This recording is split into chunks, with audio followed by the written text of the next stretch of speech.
Assalamualaikum warahmatullahi wabarakatuh. Om Swastiastu, Namo Buddhaya, salam kebajikan, salam sejahtera untuk kita semua.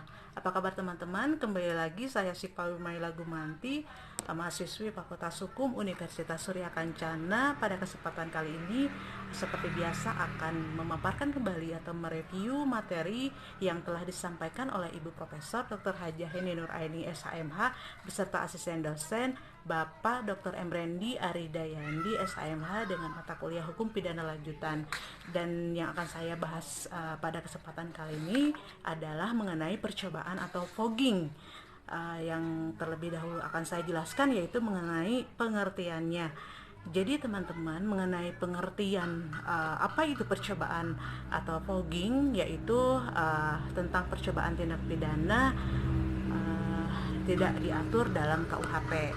Tetapi dalam KUHP hanya ada batasan yang menentukan kapan ada percobaan dan menentukan syarat-syaratnya saja yang diatur di dalam pasal 53 dan 54 KUHP.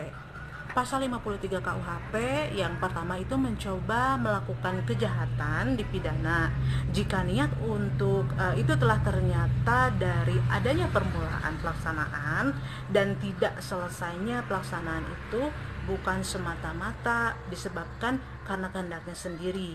Yang kedua, maksimum pidana pokok terhadap kejahatan dalam hal percobaan dapat dikurangi sepertiga dari hukuman. Jika kejahatan diancam dengan pidana mati dan pidana seumur hidup, dijatuhkan pidana penjara paling lama 15 tahun.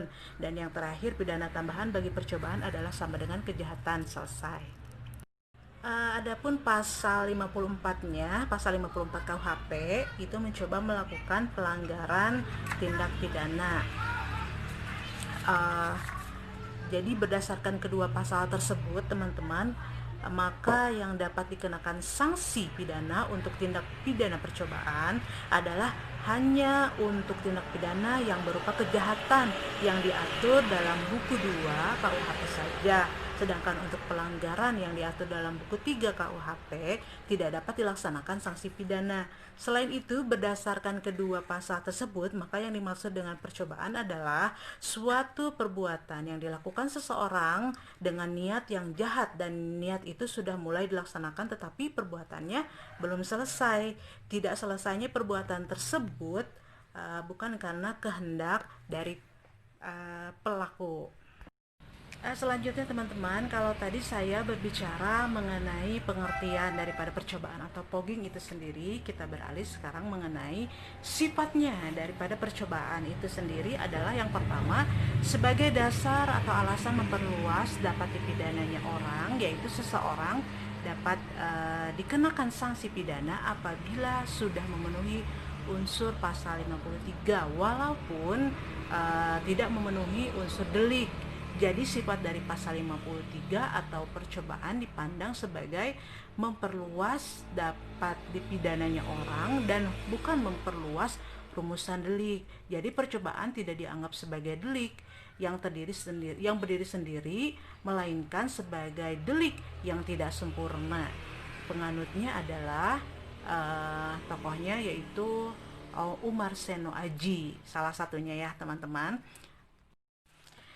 Yang kedua adalah sebagai dasar atau alasan memperluas dapat dipidananya perbuatan, yaitu bahwa tindak pidana percobaan merupakan satu tindak pidana yang bulat dan lengkap. Percobaan bukan delik yang tidak sempurna tetapi delik sempurna dalam bentuk khusus atau istimewa. Teman-teman, selanjutnya kita bahas mengenai dasar patut dipidananya percobaan.